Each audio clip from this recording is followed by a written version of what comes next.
Keris ialah sejenis senjata tikam bermata dua yang berasal daripada Pulau Jawa yang memiliki ragam fungsi budaya yang dikenali di kawasan Nusantara dan Asia Tenggara seperti Indonesia, Brunei, Malaysia, Singapura, Thailand Selatan dan Filipina Selatan.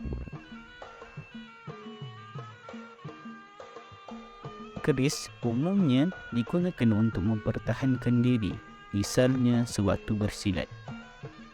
Dan mulanya ia digunakan sebagai alat kebesaran deraja.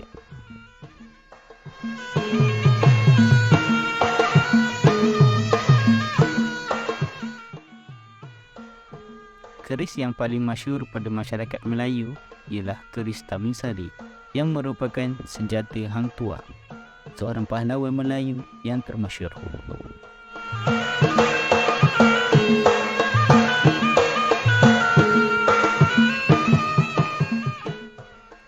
Mengikut tradisi Jawa, keris menurut amalan Melayu tradisional perlu dijaga dengan cara diperasapkan pada masa-masa tertentu.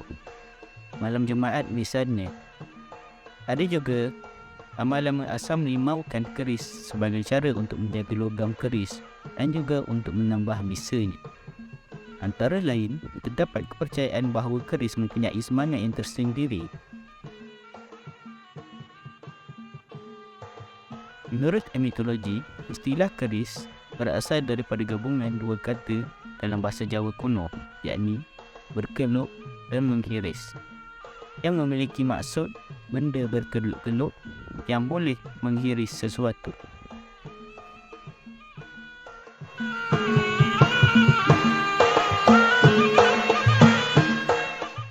Keris dikenali oleh beberapa etnik di kawasan Asia Tenggara disebabkan oleh pertalian sejarah dengan Jawa di masa lampau, khususnya mengenai kekuasaan Majapahit di wilayah Asia Tenggara.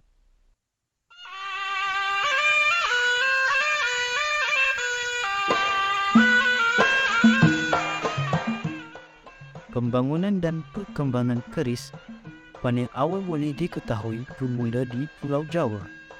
Kemudian, dari tempat asalnya tersebut, budaya keris menyebar ke seluruh wilayah kepulauan Indonesia dan juga mencapai wilayah-wilayah pada negara-negara di zaman moden seperti Singapura, Malaysia, Filipina Selatan dan Thailand Selatan.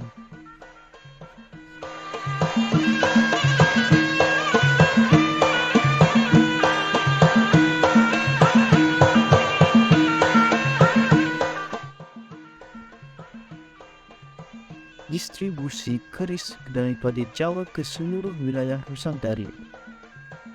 Konon keris dipercayai sebagai senjata utama bagi para pejuang di masa lalu oleh masyarakat Melayu.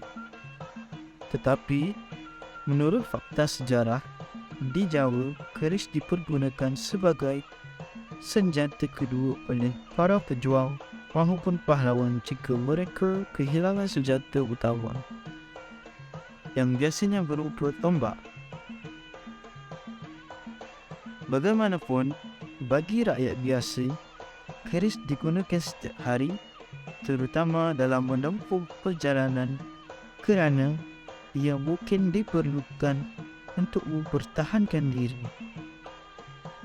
Lelaki biasanya memakai hanya satu keris, tetapi menurut Laksamana Hang Tuah, dalam hikayat Hang Tuah memiliki dua keris sebagai senjata, yakni keris pendek dan satu keris panjang.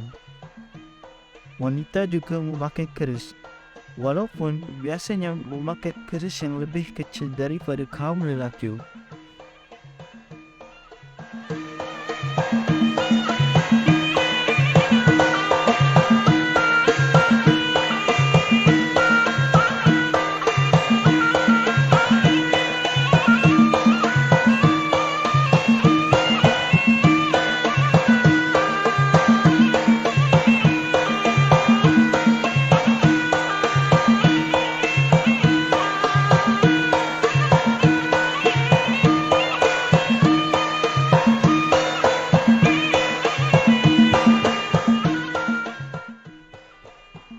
Keris mempunyai 3 bahagian utama, iaitu hulu, sarung dan bilah.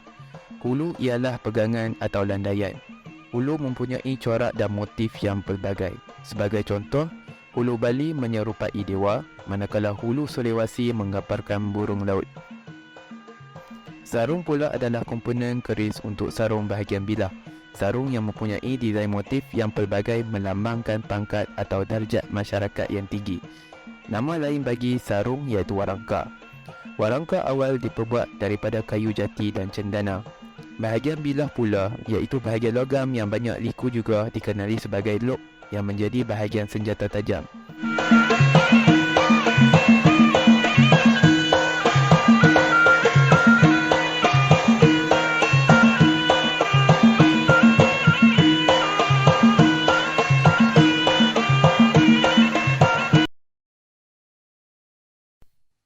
Pada zaman sekarang, keris digunakan upacara rasmi kerajaan seperti menghadap raja dan sultan, majlis penerimaan darjat, perkahwinan keluarga diraja dan sebagainya. Keris dipilih sebagai simbol bangsa Melayu dan alat kebesaran, terutamanya bagi keluarga diraja.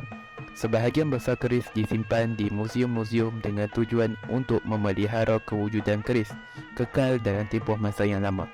Hal ini juga menunjukkan bahawa kewujudan keris merupakan bukti kewujudan bangsa Melayu dan Nusantara setelah sekian lama.